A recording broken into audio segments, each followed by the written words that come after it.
Engkaulah manusia dan paling manusia yang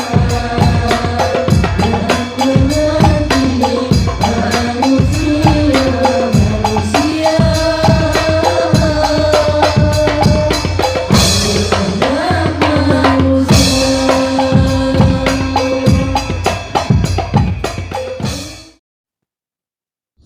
Assalamualaikum warahmatullahi wabarakatuh.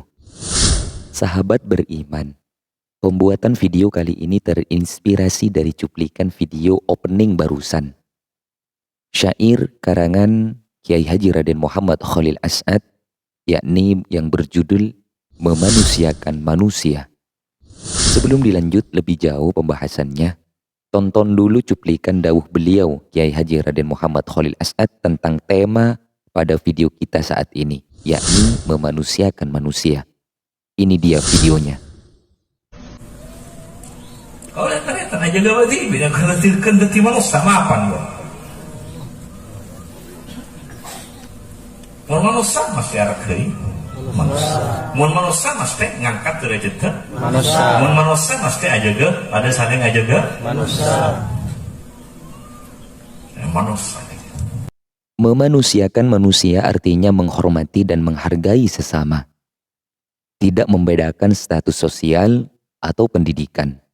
Tidak merasa diri paling pantas dan paling baik hingga menganggap orang lain buruk. Karena yang sesungguhnya di hadapan Allah Subhanahu wa Ta'ala, kita ini semua sama, yakni sama-sama makhluk yang Allah ciptakan. Karena itu, tidak ada satupun yang berhak mengklaim diri mereka memiliki derajat lebih mulia hanya karena berasal dari ras atau asal-usul primordial tertentu. Klaim semacam itu pernah dilakukan iblis pada awal penciptaan manusia. Dan akhirnya iblis terhempas dari surga dan menjadi makhluk terkutuk selama-lamanya, yakni menjadi makhluk la'natullah. Mula-mula Allah Subhanahu wa Ta'ala perintahkan para malaikat, termasuk iblis, untuk bersujud kepada Nabi Adam alaihissalam sebagai tanda hormat. Perintah penghormatan itu ditaati seluruh malaikat, tapi iblis dengan penuh kesombongan membangkang dari perintah tersebut. Allah Subhanahu wa Ta'ala berfirman, "Apakah yang menghalangimu bersujud kepada Adam ketika kuperintahkan kepadamu?" Kemudian iblis pun menjawab, "Kami lebih baik daripada dia. Engkau ciptakan aku dari api, sedang dia kau ciptakan dari tanah." Al-Quran, Surah Al-A'raf ayat 12. Oleh sebab itu, Rasulullah Shallallahu Alaihi Wasallam diutus untuk menyempurnakan akhlak manusia. Maka beliau contohkan langsung akhlak-akhlak yang mulia kepada orang-orang yang tidak beradab, yakni orang-orang jahiliyah pada masanya. Sehingga beliau hadir untuk mengubah akhlak orang-orang tak beradab itu. Bahkan terhadap budak pun pada masa atau zaman Rasulullah Shallallahu Alaihi Wasallam, beliau pun sangat menghargainya. Terbukti ketika beliau Shallallahu Alaihi Wasallam memberikan nasihat kepada para majikan kala itu tentang cara memanggil budak-budak mereka. Rasulullah Shallallahu Alaihi Wasallam bersabda, "Jangan kalian berkata kepada budak kalian, 'Hei budakku,' tapi hendaknya kalian berkata, 'Wahai anakku.'" Hadis riwayat Muslim. Bahkan Rasulullah Shallallahu Alaihi Wasallam berpesan kepada para majikan agar tidak memberikan pekerjaan yang berlebihan kepada budak mereka, yang sekiranya akan menyiksa para budak karena pekerjaannya di luar dari kemampuannya. Beliau Shallallahu Alaihi Wasallam bersabda, "Seorang budak berhak mendapatkan makanan dan pakaian yang layak, dan janganlah dibebani dengan pekerjaan di luar batas kemampuannya." Hadis riwayat Muslim. Rasulullah Shallallahu Alaihi Wasallam bahkan pernah menegur sahabatnya Abu Dzar radhiyallahu anhu yang beradu mulut dengan budaknya yang mengejek ibunya yang non-muslim atau non-Arab.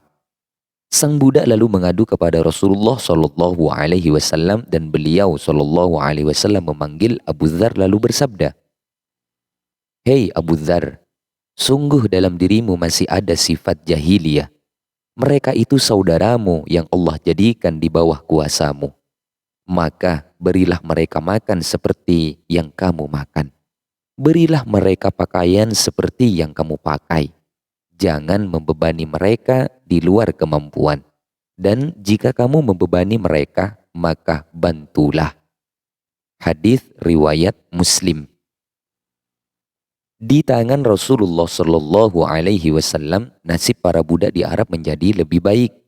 Beliau Shallallahu Alaihi Wasallam memanusiakan mereka dikala yang lain menganggap mereka sebagai benda. Beliau menjadikan mereka saudara dikala yang lain menjadikan mereka orang yang hina.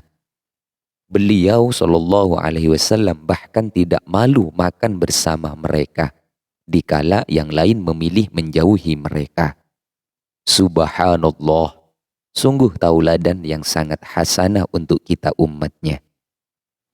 Rasulullah Shallallahu Alaihi Wasallam seakan-akan mengerti penderitaan mereka hingga beliau Shallallahu Alaihi Wasallam pernah bersabda, "Jika pembantumu membawakan makanan, kalau kamu tidak mengajaknya untuk bergabung bersamamu, maka setidaknya kamu biarkan dia mengambil sesuap, 2 suap makanan tersebut. Karena dia yang merasakan panas dan bersusah payah memasaknya." Hadis riwayat Bukhari. Sahabat Anas bin Malik radhiyallahu anhu juga pernah menceritakan bagaimana baiknya Rasulullah Shallallahu Alaihi Wasallam terhadap para budak. Jika beliau Shallallahu Alaihi Wasallam sedang berjalan di Madinah dan ada budak kecil perempuan yang menggenggam tangannya, maka beliau Shallallahu Alaihi Wasallam tidak akan melepaskannya. Beliau Shallallahu Alaihi Wasallam sebelum mengajak sang anak kemanapun yang ia suka dan memenuhi segala hajatnya. Hadis riwayat Ibnu Majah. Begitulah Rasulullah Shallallahu Alaihi Wasallam mewariskan sifat ulas asih dan memanusiakan semua umatnya dari golongan manapun.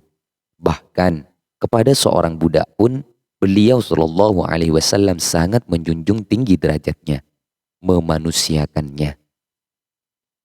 Sikap sombong, takabur, ujub, riya, pamer, berbangga-bangga diri, menganggap diri yang paling mulia, kemudian menganggap orang lain hina.